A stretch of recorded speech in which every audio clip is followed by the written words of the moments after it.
Hey guys, welcome back to this channel. In this video I'll be showing you guys how you can only adjust overlays on CapCut PC.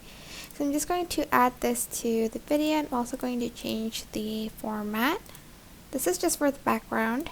Then I'm just going to add in this video and I'm going to add it on top, and I'm going to make it a little bit smaller than the background. Just going to also adjust this bit right here like so.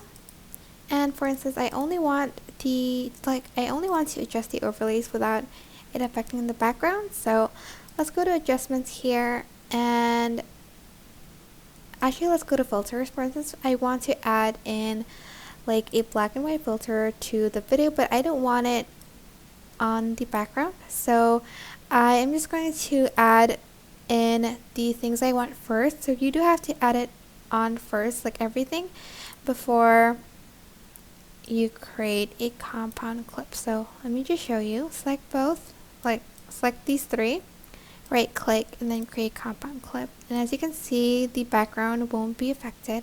And that is it for this video. I hope it was helpful for you guys. Don't forget to like, comment, share, and also subscribe to this channel if you haven't done that already. If you have any questions, just leave it in the comment section down below, and I'll try my best to answer them all for you guys.